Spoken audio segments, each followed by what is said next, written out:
मेरे साथ हमारे साथी सुरेंद्र राठी जी और केतन शर्मा जी मौजूद हैं। हरियाणा की राजनीति में इससे पहले शायद किसी पॉलिटिकल पार्टी ने इस तरीके का कोई सघन अभियान चलाया हो। शायद किसी पॉलिटिकल पार्टी ने ही शायद ही इतना ज़बरदस्त पॉलिटिकल कैंपेन किया हो जितना आम आदमी पार्टी आने वाले दिनों में हरियाणा में कैंपेन में अपनी ताकत झोंकने जा रही है। हमने प्रेस कॉन्फ्रेंस करके पिछले सप्ताह ये बताया था कि आम आदमी पार्टी ने पूरी ताकत के साथ हरियाणा विधानसभा चुनाव लड़ने का फैसला किया है। अगले 15 दिनों में आम आदमी पार्टी हरियाणा के अंदर 45 बड़ी रैलियां करने जा रही है। हर 2 विधानसभा पर एक चुनावी रैली हरियाणा के अंदर आम आदमी पार्टी अगले 15 दिनों के अंदर करेगी और हमारी पूरी टॉप लीडरशिप आम आदमी पार्टी के सबसे बड़े नेता हरियाणा में इन चुनावी रैलियों को संबोधित करेंगे, जिसमें पंजाब के मुख्यमंत्री माननीय सरदार भगवंत मान जी, अरविंद केजरीवाल जी की धर्मपत्नी श्रीमती सुनीता केजरीवाल जी, राज्यसभा के अंदर आम आदमी पार्टी के नेता संजय सिंह जी, राष्ट्रीय संगठन महामंत्री संदीप पाठक जी और स्टेट की पूरी लीडरशिप इस पूरे कैंपेन में शामिल होगी। मैं आपके सामने अगले 2 सप्ताह के अंदर जो शेड्यूल तैयार किया गया है रैलियों का, वो मैं आपके सामने पढ़ने जा रहा हूं। 26 तारीख यानी कल से इस अभियान की शुरुआत होने जा रही है और अभियान की शुरुआत बरवाला और डबवाली विधानसभा से कल की जाएगी। ये 2 रैलियां, एक बरवाला में और एक डबवाली में ये होने जा रही है और माननीय मुख्यमंत्री भगवंत मान जी इन रैलियों को संबोधित करेंगे। इसके बाद 27 तारीख को सुनीता केजरीवाल जी सढौरा विधानसभा में रैली को संबोधित करेंगी। 28 तारीख को गढ़ी सांपला, किलोई और भिवानी 2 जगह पर श्रीमती सुनीता केजरीवाल जी की ये विशाल रैलियां होंगी। पानीपत रूरल, आदमपुर और फतेहाबाद में 28 और 29 तारीख को संजय सिंह जी 3 बड़ी रैलियों को संबोधित करेंगे। नारायणगढ़, गुला, इन दोनों जगहों पर 30 तारीख को सरदार भगवंत मान जी, पंजाब के माननीय मुख्यमंत्री, रैलियों को संबोधित करेंगे। करनाल और जींद में 31 तारीख को श्रीमती सुनीता केजरीवाल जी रैलियों को संबोधित करेंगी। 3 तारीख को उचाना कलां और रानिया और शाहबाद, इन 3 जगहों पर रैली है, जिसमें से उचाना कलां और रानिया में श्रीमती सुनीता केजरीवाल जी 3 तारीख को रैलियों को संबोधित करेंगी और संजय सिंह जी शाहबाद, कुरुक्षेत्र में रैली को संबोधित करेंगे। 28 तारीख को एक रैली गन्नौर में रखी गई है जिसको संजय सिंह जी संबोधित करेंगे। 4 अगस्त को बल्लभगढ़ और सोहना, इन 2 जगहों पर श्रीमती सुनीता केजरीवाल जी रैलियों को संबोधित करेंगी।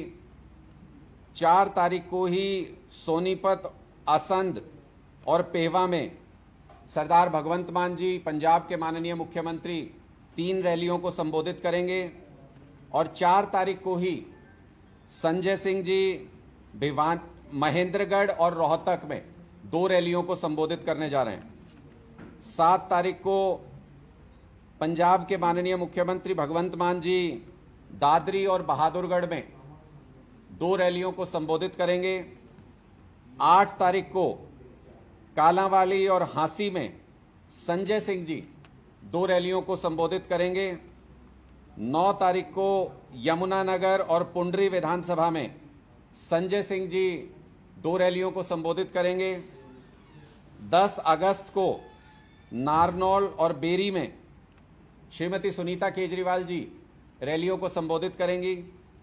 11 अगस्त को श्रीमती सुनीता केजरीवाल जी टोहाना और नलवा में रैलियों को संबोधित करेंगी। 11 अगस्त को ही संजय सिंह जी गुड़गांव और हथीन विधानसभा में रैलियों को संबोधित करेंगे। 12 अगस्त को घरौंडा और गोहाना में माननीय मुख्यमंत्री भगवंत मान जी रैलियों को संबोधित करेंगे और 12 तारीख को ही रादौर और अंबाला सिटी में संजय सिंह जी रैलियों को संबोधित करेंगे। इसके अलावा 5-6 रैलियों का शेड्यूल और अभी बन रहा है, तैयार हो रहा है। कुल मिलाकर के अगले 15 दिन में हर 2 विधानसभा पर एक विशाल रैली करके आम आदमी पार्टी पूरे हरियाणा में अपने फुटप्रिंट्स छोड़ेगी। हमारी 5 गारंटियां जो अरविंद केजरीवाल जी ने 5 गारंटियां दी हैं, जिसमें 24 घंटे बिजली, मुफ्त बिजली, जिसमें दूसरी गारंटी है शानदार अस्पतालों की व्यवस्था, इलाज की व्यवस्था हरियाणा के लोगों के लिए। तीसरी गारंटी है शिक्षा का इंतजाम, शानदार स्कूल, हरियाणा के हर बच्चे के लिए शानदार सरकारी स्कूल। चौथी गारंटी हरियाणा की हर महिला को 1000 रुपये महीना की सम्मान राशि। और 5वीं गारंटी 100% रोजगार हरियाणा के युवाओं के लिए, हर युवा के लिए सुनिश्चित करना। ये 5 गारंटियां अरविंद केजरीवाल जी ने हरियाणा के लिए दी हैं। आज से पहले जितनी भी पार्टियों की सरकार रही, वो कोई भी ये मूलभूत जरूरत हरियाणा के लोगों की पूरी नहीं कर पाया।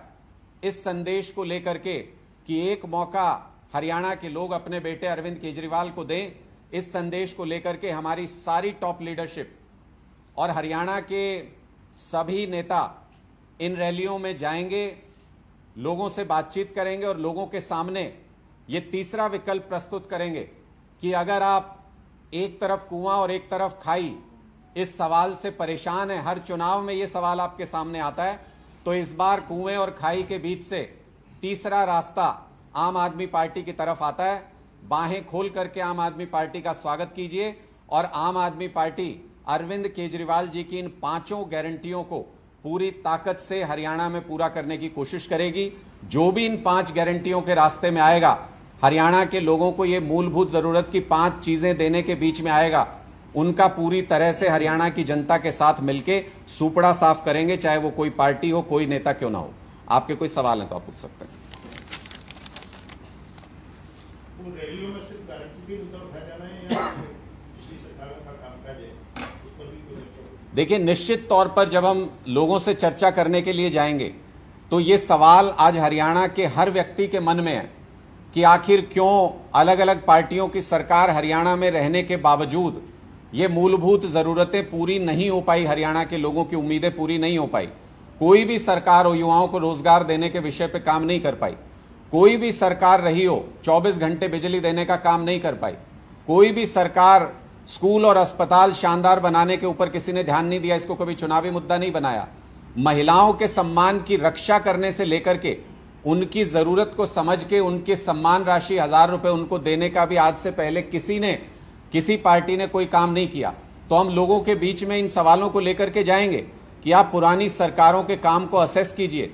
आपने सबको मौका दिया हरियाणा के अंदर, क्या वो आपकी उम्मीदों पर खरे उतरे? और अगर खरे नहीं उतरे तो हम एक नया विकल्प आपके सामने प्रस्तुत कर रहे हैं। ये 5 गारंटियां तो आम आदमी पार्टी की विचारधारा के मूल में हैं, जिन्हें हम दूसरे प्रदेशों के अंदर लागू करके उस क्रेडिबिलिटी के आधार पर हरियाणा के लोगों का वोट मांग रहे हैं। इसके अलावा भी हरियाणा के किसानों से, महिलाओं से, युवाओं से, स्टूडेंट से जुड़े हुए हर एक मुद्दे पर आम आदमी पार्टी बहुत विस्तृत योजनाएं लेकर के आएगी, जो हम लोगों के बीच में जाकर के उनसे चर्चा करेंगे। राणा साहब, आप बिजली मुफ्त देने की बात कर रहे हैं, वहीं विपक्ष ये कह रहा है कि पंजाब में 90% आप कहते हैं कि 90% लोगों के बिजली के बिल जीरो आ रहे हैं। बिजली नहीं देंगे तो बिल तो जीरो ही आएंगे ना, वो ये बात कहते हैं। देखिए, मुझे नहीं पता कि कौन सी हमारी विपक्षी पार्टी या कौन सी पार्टी ऐसा आरोप लगा रही है। अगर बीजेपी ऐसा आरोप लगा रही है तो मैं उनको खुली चुनौती देता हूं।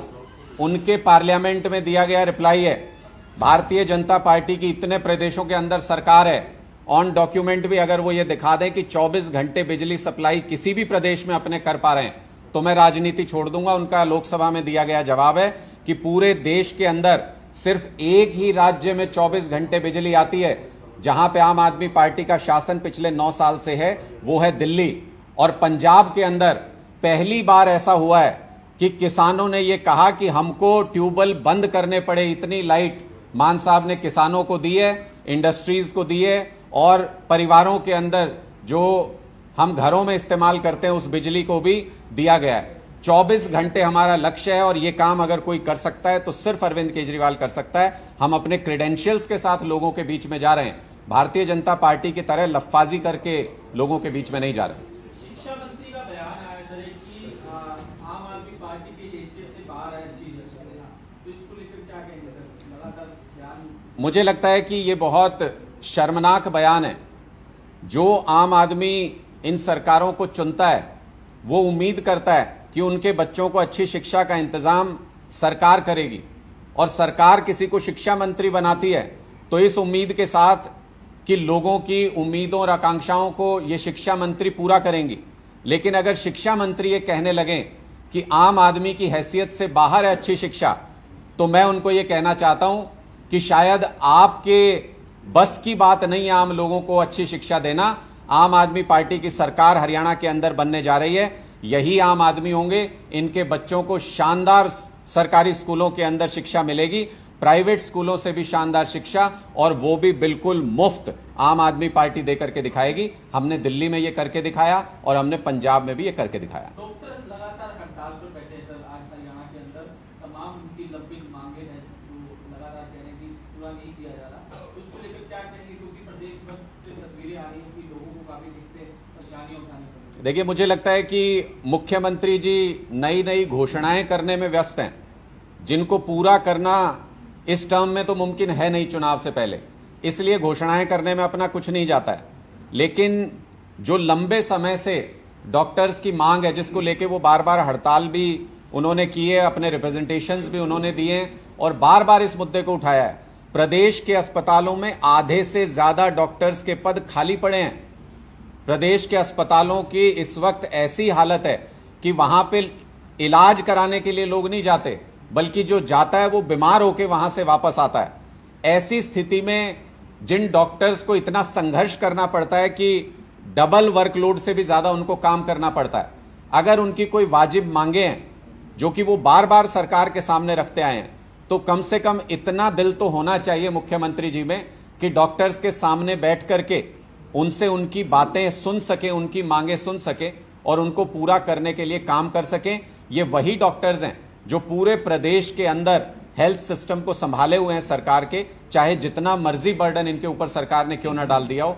लेकिन इनकी जायज मांगों को जब सुनने का वक्त आता है तो मुख्यमंत्री जी अपने किसी अधिकारी की तरफ इशारा करके निकल जाते हैं कि ये आपकी बात सुनेंगे। खुद मुख्यमंत्री इनको समय तक भी नहीं दे पा रहे। ये पिछले दिनों आपने अपराध का मुद्दा उठाया था, फायरिंग और चोरी का, तो उसके लिए क्या आप समाधान सुझाएंगे या क्या गारंटी देनी चाहिए? देखिए, मुझे लगता है कि जब हमने इस बात का खुलासा किया तो आप देखेंगे कि पिछले कुछ दिनों से भारतीय जनता पार्टी बैकफुट पर है और कुछ न कुछ इसका समाधान निकालने का प्रयास कर रही है प्रदेश सरकार, क्योंकि ये अब लोगों के सामने है कि ये जानबूझ के साजिश की जा रही है भारतीय जनता पार्टी के द्वारा कि पहले माहौल खराब किया जाए, जैसे हम फिल्मों में देखते थे कि खुद ही दंगे कराओ, फिर उनको कंट्रोल करने के नाम पे पुलिस फोर्स भेज के अत्याचार कराओ। यहां पर भी कुछ वैसी तस्वीर देखने को मिल रही है कि भारतीय जनता पार्टी खुली छूट पहले अपराधियों को देती है। युवाओं के हाथ में हथियार पहुंचे कैसे, हर जगह पर गोलीबारी हो कैसे रही है, जो पकड़े जा रहे हैं लोग उनके सरगना के बारे में पता क्यों नहीं चल पाता कि आखिर ये गैंग चल कहां से रहा है। फिरौती गैंग धीरे धीरे 7 डिस्ट्रिक्ट्स में कैसे फैल गया, व्यापारियों को बिना किसी खौफ के फिरौती की मांग कैसे की जाती है। इन सभी प्रश्नों के जवाब आज के दिन में भारतीय जनता पार्टी की सरकार नहीं दे पा रही, जिससे यह स्पष्ट है कि ये जानबूझकर पहले अपराधियों को हौसला दिया जाता है, खुलेआम अपराध करने की छूट दी जाती है और फिर लॉ एंड ऑर्डर को व्यवस्थित करने के नाम पर खुली छूट पुलिस को दी जाती है कि दमनकारी नीतियां चलाइए, जिसको चाहे गोली मारिए, जिस विरोधी को जो भी आवाज उठाए उसको जेल में डाल दीजिए और जनता को इस नाम पर समझाइए कि देखिए अपराध कम करना है तो इसी तरीके से करना पड़ेगा। लेकिन बहुत स्पष्ट बात यह है कि एनकाउंटर करने की नौबत तब आती है किसी भी सरकार में, जब अपराधी इतने बेखौफ हो जाएं कि वो पुलिस के सामने तमंचे और बंदूक उठा के खड़े हो जाएं। पुलिस और व्यवस्था का काम है कि अपराधियों के मन में ऐसा खौफ बना रहे कि वो अपने हथियार उठाने से डरें और पुलिस को सीधी चुनौती देने से डरें। आज के दिन में वो खौफ अपराधियों के मन में हरियाणा के अंदर है नहीं, और इस बर्बादी की कगार पर पहुंचाने की जिम्मेदार खुद भारतीय जनता पार्टी है। जी, आपने ये जो कैंपेन आप जो कल से रैलियां जो शुरू कर रहे हैं, लगातार रैलियां 15 दिन में करने की बात कर रहे हैं, इसका पैमाना किस तरीके से तय होगा? क्योंकि फिर कहीं ऐसा ना हो आप कार्यकर्ता सम्मेलन बताने लगे। देखिए, ये जनता तय करेगी। हमने जब हम पूरे प्रदेश के लोगों के बीच में जा रहे हैं और जब लोगों से संवाद स्थापित करने की बात कर रहे हैं, जिस कद के हमारे नेता हैं उसी कद के कार्यक्रम होंगे, आप निश्चिंत रहिएगा। और हरियाणा के लोग आम आदमी पार्टी को किस कदर पसंद कर रहे हैं, इसका एहसास भी आप लोगों को इन कार्यक्रमों के जरिए होगा, क्योंकि हम जो बदलाव जनसंवाद अभी हरियाणा के सभी 7,000 गांवों में करके हटे हैं। हमने लोकसभा चुनाव के तुरंत बाद हरियाणा के सभी गांवों में बदलाव जनसंवाद किया और अभूतपूर्व समर्थन लोगों का हमें मिल रहा है। मीडिया में क्या चलता है, क्या माहौल बनाया जा रहा है, किसका किससे मुकाबला है, आम आदमी पार्टी इन सारी राजनीति में नहीं पड़ती है। आम आदमी पार्टी जमीनी स्तर पर काम करती है और जमीन पर बहुत जबरदस्त रिस्पांस हमको मिल रहा है। इसीलिए उसके बाद ये एक बहुत बड़ी योजना तैयार की गई है। जब तक ये रैलियां अगले 15 दिन में निपटेंगी, तब तक हरियाणा का राजनीतिक माहौल भी बदल चुका होगा और आप लोगों का आम आदमी पार्टी के प्रति सोचने का नजरिया भी काफी हद तक बदल चुका होगा। भाजपा ने अपना सीएम फेस जो है वो अनाउंस कर दिया, आम आदमी पार्टी। देखिए, आपने यकीन कर लिया भारतीय जनता पार्टी पे, क्योंकि पहले खट्टर साहब को लेके चले थे, चुनाव से ठीक पहले मौका पड़ते ही बदल दिया। तो ऐसा तो नहीं कि हालत खराब देख के विधानसभा चुनाव से पहले फिर से कहे कि हमने सुपर स्ट्रोक लगा दिया, मास्टर स्ट्रोक लगा दिया, फिर से तो नहीं बदल देंगे ये जो अभी घोषणा हुई है। तो इसलिए भारतीय जनता पार्टी से पहले ये पूछिए कि 75 पार की घोषणा उन्होंने पिछली बार की थी, इस बार कितने पार की घोषणा कर रहे हैं? संख्या क्यों नहीं निकल रही उनके मन से, उनके मुंह से संख्या क्यों नहीं निकल रही? क्योंकि भारतीय जनता पार्टी को भी पता है कि इस बार डबल डिजिट टच करना उनके लिए टेढ़ी खीर है। आम आदमी पार्टी का फेस, वो सवाल तो है। आम आदमी पार्टी का फेस आम आदमी है हरियाणा का। हम उनकी दिक्कतों को लेकर के, उनके मुद्दों को लेकर के इस चुनाव मैदान में उतर रहे हैं। समय आने पर रणनीतिक तौर पर जो सही तरीका होगा, हम उसके बारे में आपको सही समय आने पर सही तरीके से सूचित करेंगे। इस बार के लोकसभा चुनाव में 40 सीटें कांग्रेस, 44 बीजेपी जीती। अपने आप को फ्रेम में कहां देख रहे हो? कांग्रेस ने भी 60 का लक्ष्य रखा है, बीजेपी भी 60-65 के बीच में लक्ष्य रख रहे हैं। आप कहां देखते हो, कितना अश्योर है कि कितने % वोट जो है वो आएंगे? क्योंकि कांग्रेस मतलब अगर आदमपुर क्षेत्र की बात करें तो 5 सीटों पर आप लोग जो है जीते थे, और उससे पहले अगर लोकसभा की बात करें शायद देखिए, जैसे 40% के आसपास आपको, जैसे मैंने आपको बताया कि मीडिया के कुछ साथी भी और कुछ पॉलिटिकल एनालिस्ट भी एक परसेप्शन बना के बैठे हैं और उससे बाहर सोचने को तैयार नहीं है। हरियाणा की जमीनी हकीकत उससे बिल्कुल अलग है। जैसा आपने कहा कि 46 सीटें कांग्रेस को मिली इस लोकसभा चुनाव में, अगर विधानसभा में कन्वर्ट करके देखें, नंबर सही नहीं है जनाब। 42 सीटें कांग्रेस ने, 44 सीटें भारतीय जनता पार्टी ने, दोनों में से किसी के पास नहीं है बहुमत का आंकड़ा। सारा जो राज है वो 4 सीटों में छिपा है जो आम आदमी पार्टी ने जीती है। तो इसलिए इस बात से अब इनकार करना मुमकिन नहीं है कि आम आदमी पार्टी हरियाणा में तीसरा राजनीतिक विकल्प है। इस लोकसभा चुनाव ने यह स्थापित कर दिया है कि लोग आम आदमी पार्टी को पसंद भी करते हैं और बम्पर वोट भी देना चाहते हैं। अगर सही मुद्दों पर सही तरीके से लोगों के बीच में जाएंगे तो कुएं और खाई वाली थ्योरी में बीच का रास्ता पूरे हरियाणा के लोग तलाश रहे हैं और हरियाणा के लोग आम आदमी पार्टी को स्वीकारने को तैयार हैं। मैं आपसे फिर कहता हूं, जब तक ये 15 दिन का हमारा राजनीतिक कार्यक्रम खत्म होगा, तब तक बहुत से लोगों की, बहुत से राजनीतिक पंडितों की, बहुत से मीडिया की साथियों की परसेप्शन हरियाणा के राजनीतिक हालात के बारे में बदल चुकी होगी। Thank you.